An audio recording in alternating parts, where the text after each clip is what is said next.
નમસ્કાર મિત્રો, સ્વાગત છે તમારું ફરી એક નવા વિડીયોની અંદર. અને મિત્રો આજના વિડીયોની અંદર આપણે SIR એટલે કે મિત્રો સ્પેશિયલ ઇન્સેન્ટિવ રિવિઝન તેના વિશે માહિતી મેળવીશું. મિત્રો આ વિડીયોની અંદર આપણે જાણીશું કે 2002 અને 3ની યાદીની અંદર તમારું નામ એટલે કે તમારા પિતા, દાદા અથવા તો દાદીનું નામ તમે કેવી રીતે શોધી શકો છો, તેમનો પણ ભાગ નંબર, અનુક્રમ નંબર કેવી રીતે કાઢી શકો છો, તેની માહિતી આ વિડીયોની અંદર આપીશ. તો મિત્રો વિડીયોને કમ્પ્લીટલી છેલ્લે સુધી જોતા રહેજો. આપણી આ ચેનલ પર નવા છો તો ચેનલને સબસ્ક્રાઈબ કરી નોટિફિકેશન બેલને પણ ઓન કરી દેજો. સૌથી પહેલાં મિત્રો તમારા ફોર્મ તમને મળેલું છે, તમારે તેની અંદર તમારે નામ દાખલ કરવાનું છે. જે પણ વ્યક્તિનું નામ દાખલ કરવાનું છે તે વ્યક્તિનું તમારે SIRની અંદર નામ 2003ના લિસ્ટની અંદર નામ ચેક કરવાનું છે.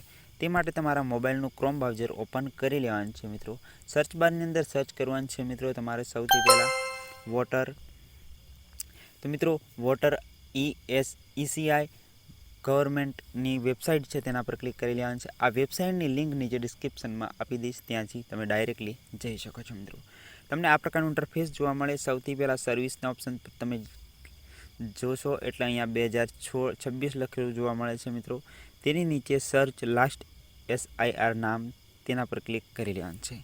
તેના પર ક્લિક કરશો એટલે અહીંયા આ પ્રકારનું ઇન્ટરફેસ તમારી સામે આવી જશે. હવે મિત્રો અહીંયા તમને બે ઓપ્શન જોવા મળશે. સર બાય લિસ્ટ રોલ પ્રમાણે પણ તમે ચેક કરી શકો છો.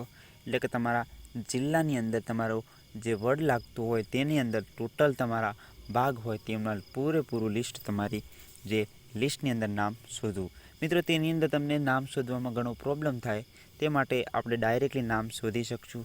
તો સૌથી પહેલાં અહીંયા જોઈ શકો છો સ્ટેટ ગુજરાત રાજ્ય સિલેક્ટ કરી લેવાનું છે, ડિસ્ટ્રિક્ટ સિલેક્ટ કરી લેવાનું છે. મિત્રો તમારી જે એસેમ્બલી લાગતી હોય તે સિલેક્ટ કરી લેવાનું છે. ત્યારબાદ નીચે સ્ટારનું ઓપ્શન એટલે કે રેડ કલરમાં ફૂંદડી છે તે તમારે ભરવાનું રહેશે. તો સૌથી પહેલાં તે ફૂલ નામ તમારે લખી લેવાનું છે.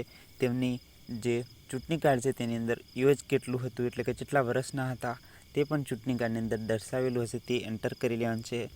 ત્યારબાદ તમારે રિલેટિવ ટાઈપમાં તમારા ફાધરનું નામ અથવા તો તમે જે પણ લાગતા હોય જેમનું શોધો છો તેમનું અહીંયા રિલેટિવ નામ, અહીંયા જેમનું નામ લખો છો તે અહીંયા શું છે તે તમારે રિલેટિવ ટાઈપ કરી લેવાનું છે.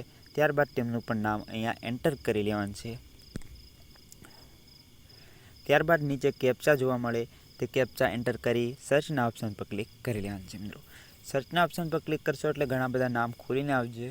તમારે જે પણ નામ તમારા સાથે લાગતું હોય એટલે કે તમારા ઘરની અંદર, કુટુંબની અંદરનું નામ હોય તે શોધી તેની સામે તમને દરેક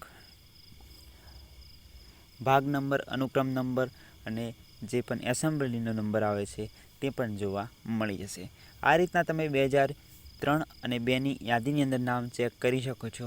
ત્યારબાદ બીજું ઓપ્શન છે તમારે પૂરેપૂરું લિસ્ટ ડાઉનલોડ કરી આખા ગામનું પણ તમે ચેક કરી શકો છો. મિત્રો આ રીતના તમે 2003 અને 2002ની અંદરનું નામ ચેક કરી શકો છો. તો મિત્રો આ વિડીયોની અંદર તમને કમ્પ્લીટલી માહિતી મળી ગઈ હશે, તમે કેવી રીતે તમારું નામ ચેક કરી શકો છો. મિત્રો આ વિડીયોને લાઇક જરૂર કરજો. મિત્રો મળીએ નવા વિડીયો અને નવા કન્ટેન્ટ સાથે. ત્યાં સુધી આવજો. જય હિન્દ, જય કિસાન.